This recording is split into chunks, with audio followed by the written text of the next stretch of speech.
In a world where the mainstream medical and mental health system is beginning to show its cracks, many of us feel lost and left without a map to healing.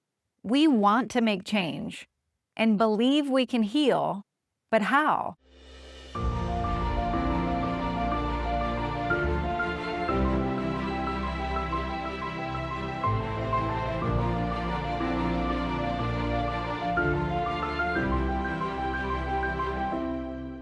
This episode is what I call the whirlwind of wellness.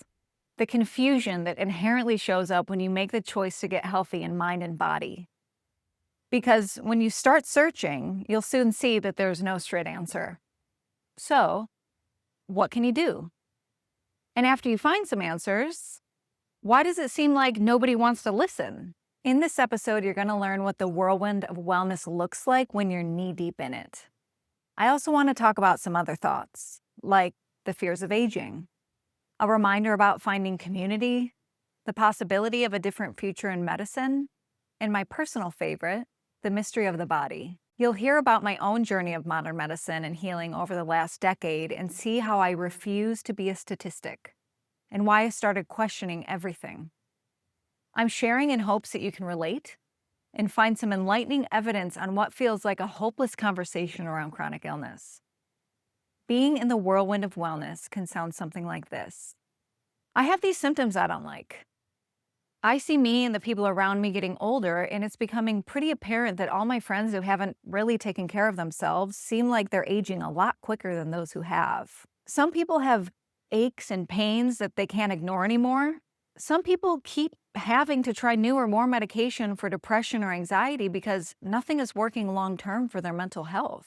And the scariest thing, some people are getting diagnosed with diseases, debilitating diseases, chronic life-changing diseases that the doctors tell them there is no cure for. They're just nonchalantly handed a life sentence of flare-ups and suffering between follow-up appointments and filling prescriptions. This is mirroring my own experience, diagnosed with a debilitating autoimmune disease at only 25 years old, when I'm supposed to be having fun, making mistakes, and thinking about my future family or career. My recovery took years away from what some people consider to be our prime time in life, and I'm not alone in that experience. Our friend groups are starting to learn more names of diseases because more of us or our families continue to get diagnosed. Our conversations with those friends start to change. And then one day you're 35, feeling like a group of geriatrics, talking about aches and pains, sensitivities, sleep hygiene, and how to read your lab results. And then, if you're anything like me, thoughts like these start to come in. Is this how I'm supposed to feel all the time? Other people seem like they aren't suffering like this. Maybe I'm doing something wrong. I'm only 35. What the hell am I going to feel like when I'm 60? I don't want to get to retirement and feel like I can't enjoy the place I worked my whole life to get to. I'm still young. I should be vital and full of energy, right? I want to be able to use my body to explore the world and enjoy my freedom and my family, and I want to do that through my retirement. Is that not possible? Some people at 65 seem old, cynical, and hopeless. And I mean, damn, some people at 35 do too. And some people seem full of life and still curious and able to have new experiences or make an impact in the world. Is there any way I can help myself not just slowly rot into the ground? These types of thoughts come in until you decide maybe it's time to make a change. But then the question becomes how? The hardest question to answer. How? Should I exercise? If so, what kind is the best?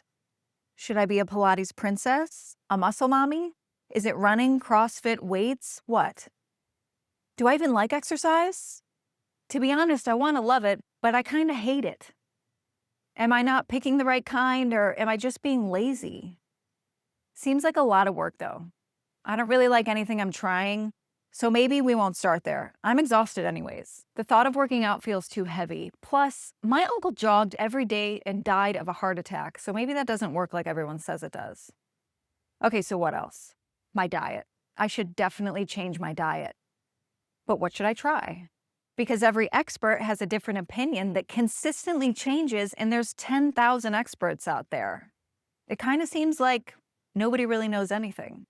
My friend went vegan and seems to be doing great, But then again, my other friend is doing carnivore and doing fantastic too.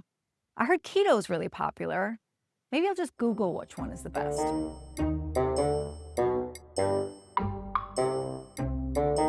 Oh my God. I don't have time for this. God, I'm just so busy already, and healthy food seems so expensive and out of reach. It's not convenient at all. Plus, I don't even know if I'm making the right choices, so what's the point here? This is so annoying, and I'm already stressed out. My body hurts, and my brain is foggy. No wonder most people don't do this. Maybe I'll try again later. It's too frustrating, and I'm already so tired all the time. I just don't have the energy to do it right now. Is that so terrible?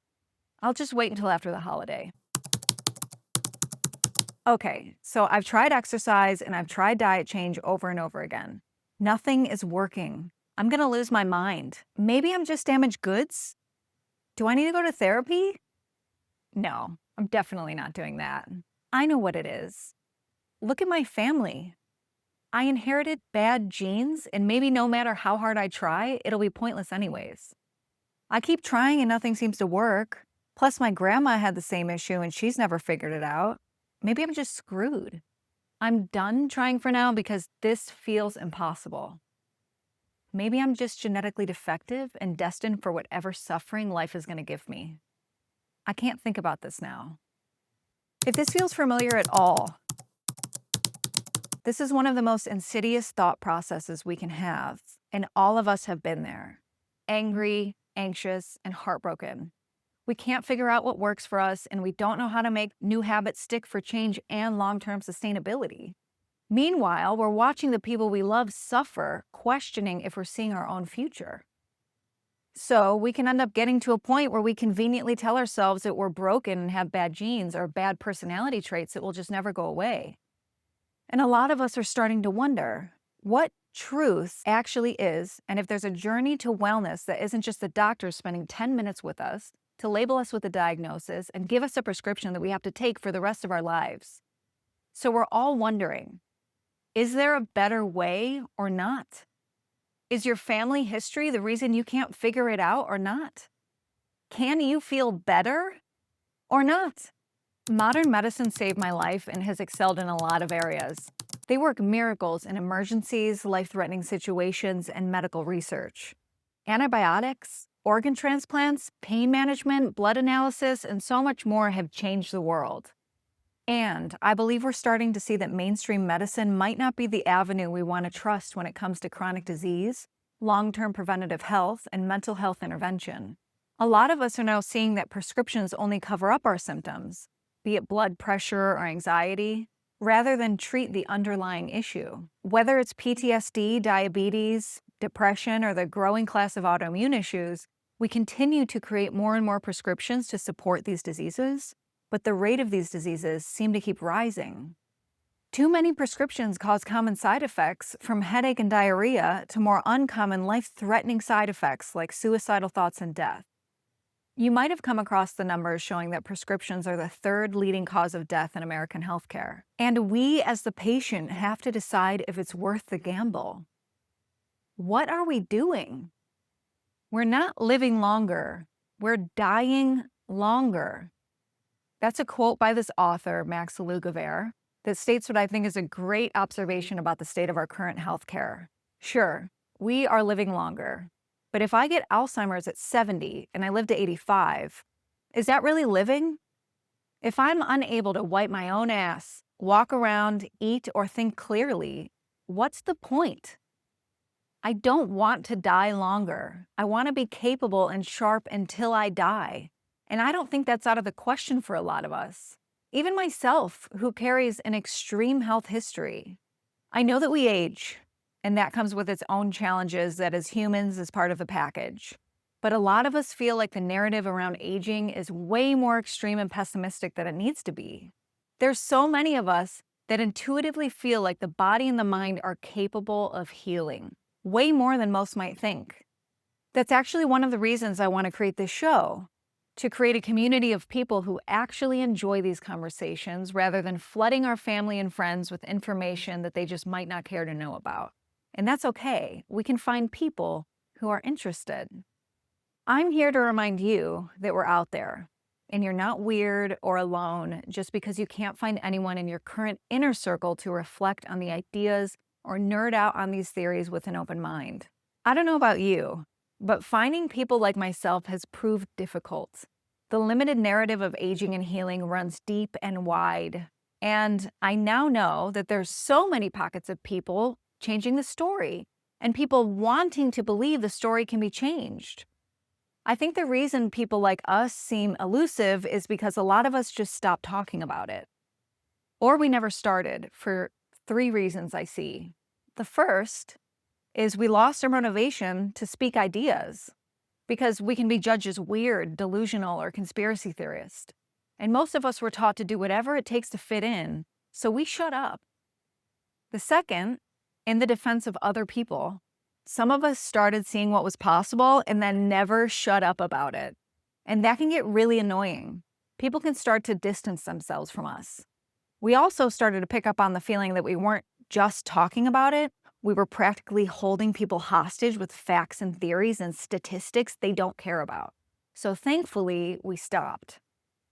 And lastly, if you're anything like me, I became tired of trying to help people that weren't helping themselves. People would ask me for advice time and time again and not use it. They'd talk shit about the doctors just wanting to hand out prescription pills, and then asked me if there was a supplement that would cure them. They would come to me for mindset advice and trauma healing, but refused to do the work necessary to start the process. I didn't know how to approach it anymore. It was a couple years ago that I saw how overbearing I was being trying to scream this message into people.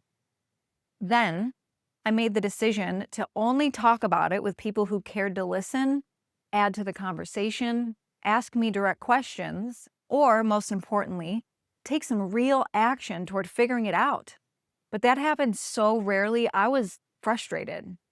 Frustrated with myself, frustrated with my friends and family, but ultimately, frustrated with how we're born into this beautiful, infinite world and then conditioned to believe that our bodies aren't the most intelligent thing on the planet.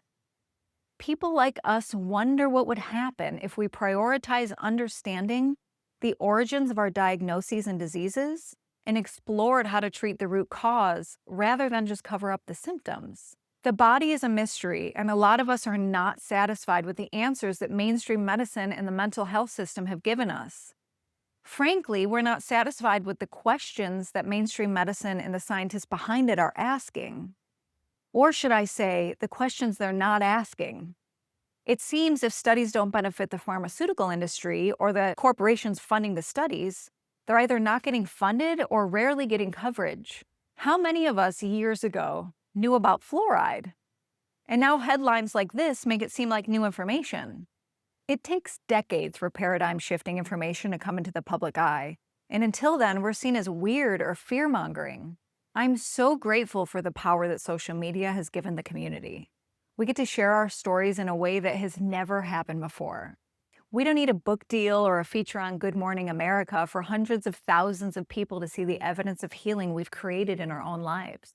One of the things I'm happiest to see being normalized now is the growing coverage of how emotions and stress are directly correlated to disease and autoimmune. The big question we want answered now is, what if our institutions gave the power back to the patient and taught our communities how to start healing and making change for themselves, both in mind and body? What if we as a community knew how to properly question the stern narrative that Western medicine was the only option in all cases of health and healing? This isn't a new philosophy either. This show was created to question what we've been told and to guide us toward the knowledge and tools to finding root causes rather than settle for medicine that only masks our symptoms. I don't claim to know the perfect path forward. The only thing I claim is the ability to ask good questions and distill big ideas into digestible pieces because I've been on this journey for a decade. And I've done a few things that doctors said were impossible. I want us to explore how nutrition and mind-body connection is essential for healing chronic illness, improving physical physique and performance, and creating resilience in not only our lives, but on the planet. I desperately want us to get curious about the power of our bodies and start to decipher the language they communicate with us. It was when I started asking this that my healing journey truly began. Here's what I find interesting about the beginning of my autoimmune journey, and maybe you can relate. I was diagnosed with Crohn's disease January 9th, 2015. The doctors gave me no diet recommendation other than the usual soft foods diet anyone with digestive upset is recommended. The soft foods diet is nothing of nutritional value and still allows and even encourages sugar and ultra-processed foods. Neither in the many hospital visits did the doctors ask me one question about my emotional state, my lifestyle, or my life circumstances leading up to these issues and my ultimate life sentencing diagnosis. Even though in my core, I knew that extreme stress triggered this disease. But at this time in my life, I didn't really see the issue with the lack of curiosity in the medical system. I knew I believed in the body's ability to heal, but I wasn't practicing any of it. It was just an entertaining thought in the back of my very busy and distracted mind. Upwards of 50 million Americans are diagnosed with some type of autoimmune disease. There's more than 100 different types, and they seemingly keep growing. My diagnosis, Crohn's disease, is a chronic inflammatory bowel disease that can affect any area of the digestive tract, and I experienced all of it. They say autoimmune disease occurs when the body's immune system can't distinguish between the body it's protecting and the outside threat, so the body ends up attacking itself, which to me is the most fascinating and illuminating puzzle piece to the mystery of autoimmune. This topic is worth its own episode, however, if not in fact one of the main reasons I'm sitting here in front of you alive today.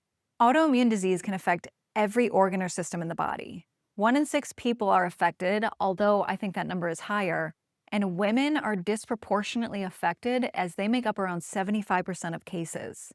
The emergency surgery that gave me my official diagnosis saved my life, and I am forever grateful. The thing was, no one really talked to me about what it meant. It was the first time I ever heard of this disease.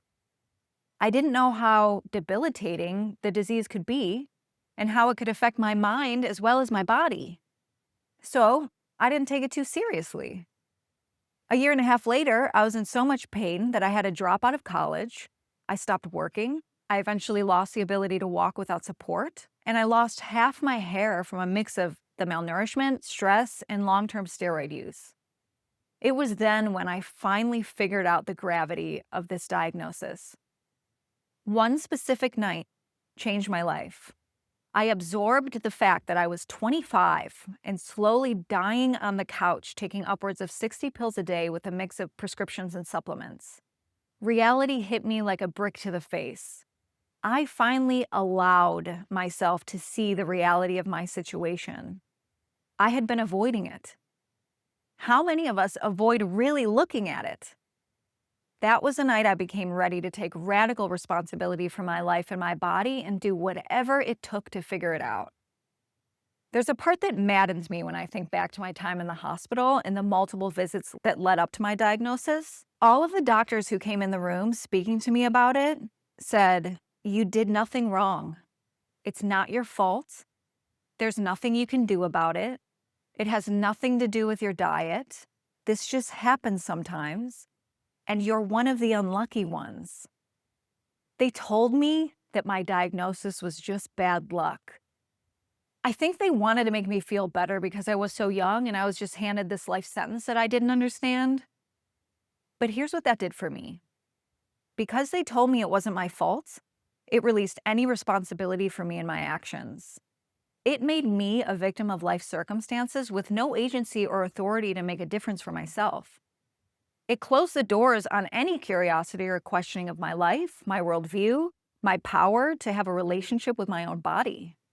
It left me hopeless and helpless. Think about it. If I did nothing wrong, then I can't do anything better.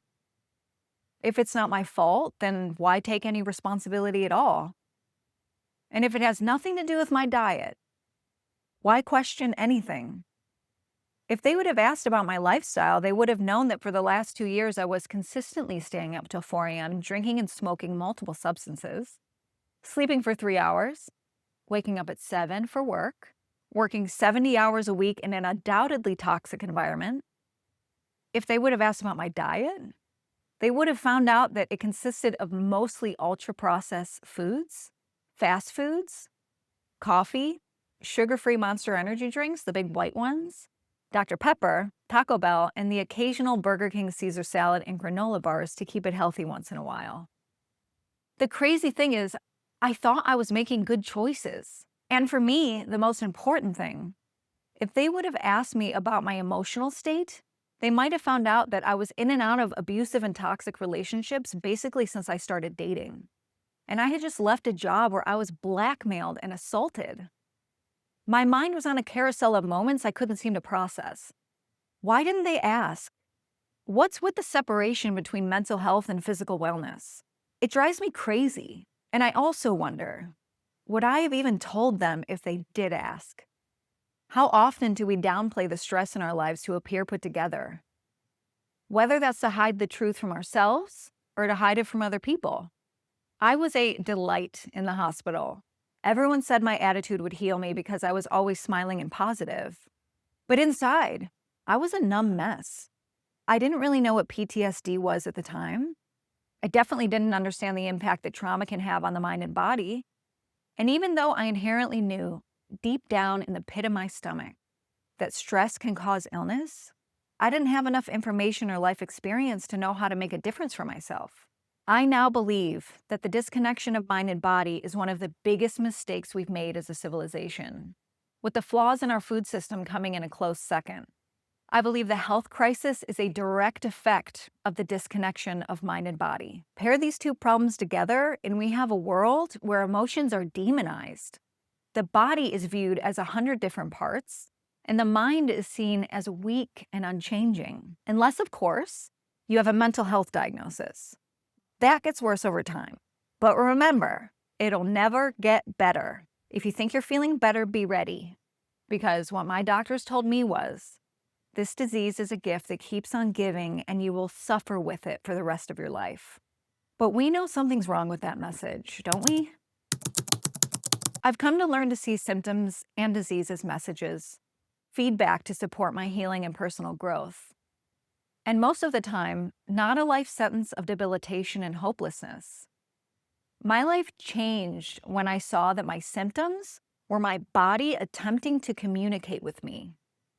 The more I ignored them, the more severe they became until I listened or died. I learned that the body keeps the score, and emotions are physically stored in our cells until we learn to release them. And until we express and release them, our worldview is tainted with fears and limited thinking that holds us back.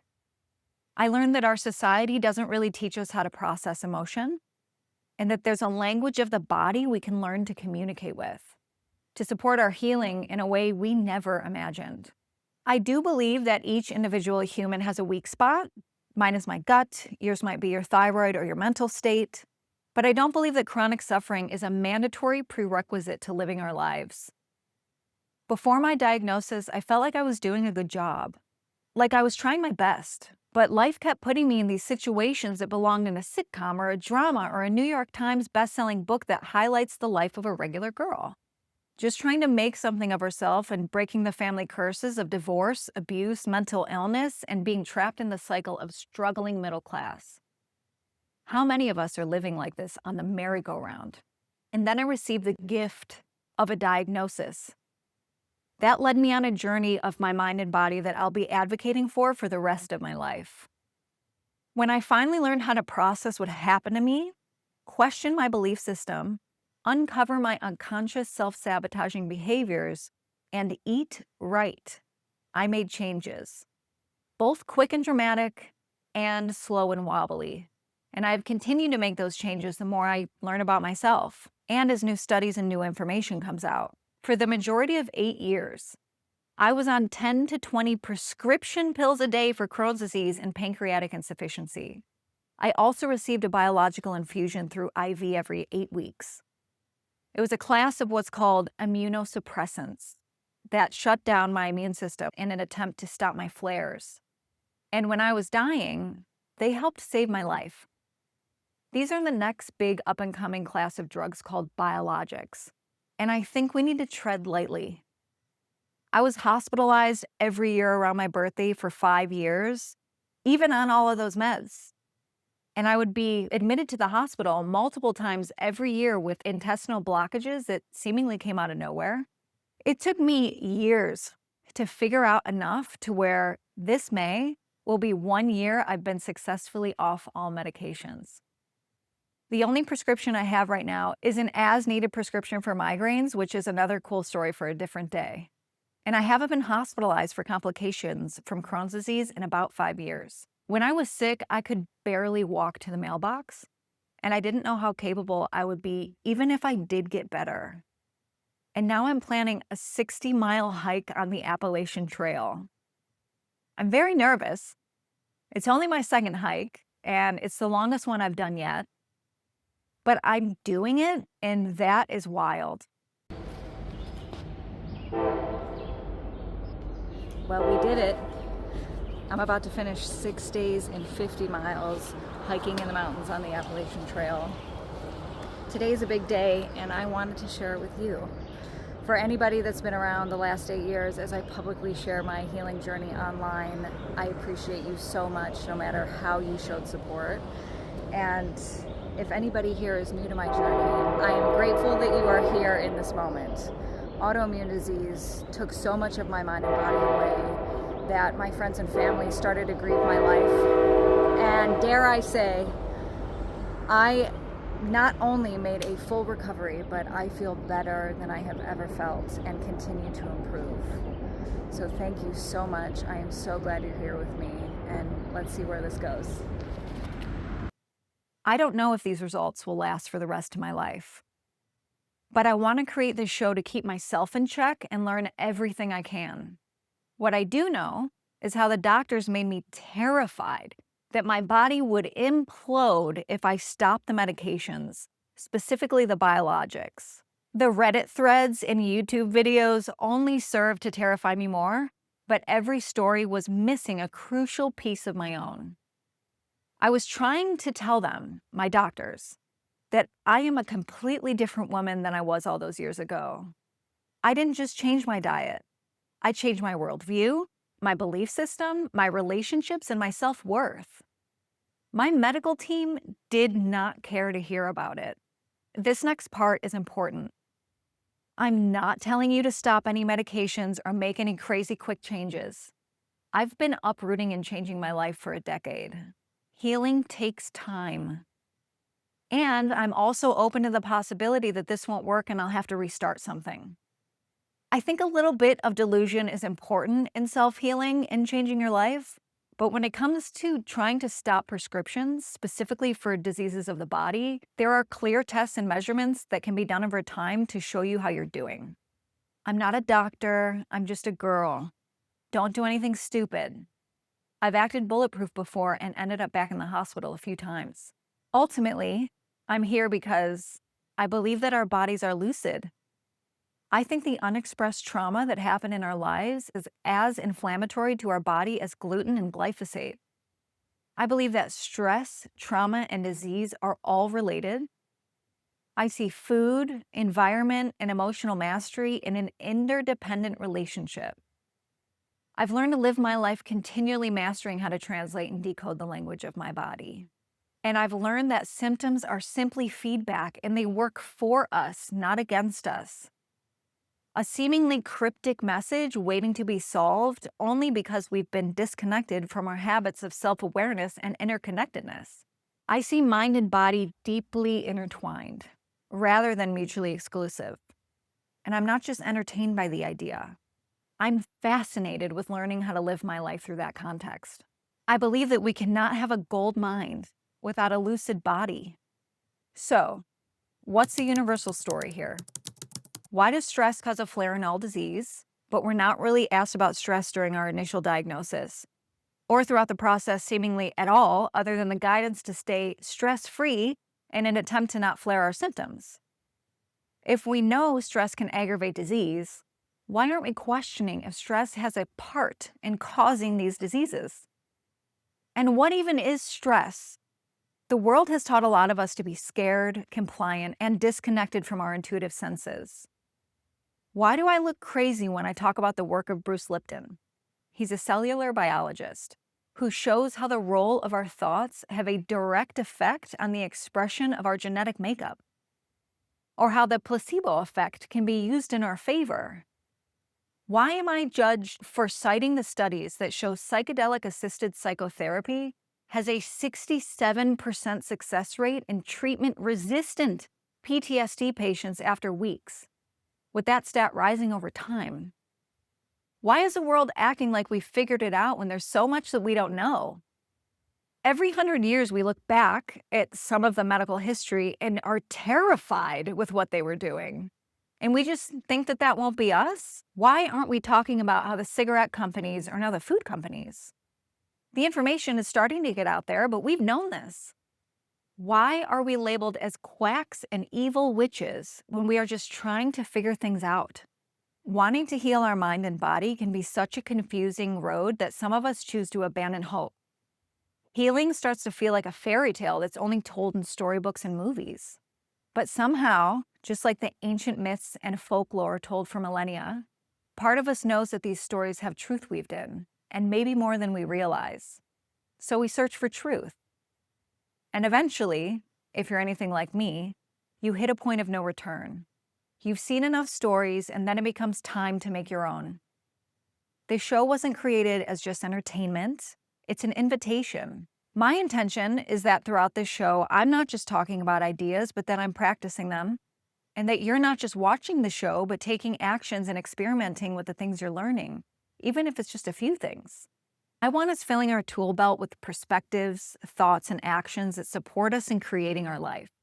You're here to learn a new language, the language of your body, the meaning behind your thoughts. This show is where food, emotion, healing, and self-awareness intertwine, and where each insight invites you to decode, experiment, and transform into who you truly know yourself to be, whether slowly or all at once. You can expect to see interviews and human conversations with experts from doctors to shamans, and hopefully everything in between. You can expect to see shows where I share frameworks for how to approach challenging situations in your life, as well as the journey of me moving through my own. I hope to share healthy recipes and help guide you through how to make decisions about your food choices. You can expect to learn how to become a fierce advocate for you and the life you know you deserve. Because I know that somewhere deep down, you believe it's possible. It's the reason you've watched this far and the reason you keep questioning what we've been taught. Our next journey begins now, and I hope that you join me. If you have questions or want to recommend any experts for the show, you can email me at hello@shawnakathleen.com. Depending on the episode, this show might not be fit for children, as we may be discussing things like different forms of abuse, substance abuse, death, disease, and ideas that could be taken out of context in a young mind. Be advised. I'm excited to explore these conversations with you. If you've watched until the end, thank you. Welcome to the Shawna Show, where we explore wellness and wisdom. My name is Shawna, and this is my show. Stay curious.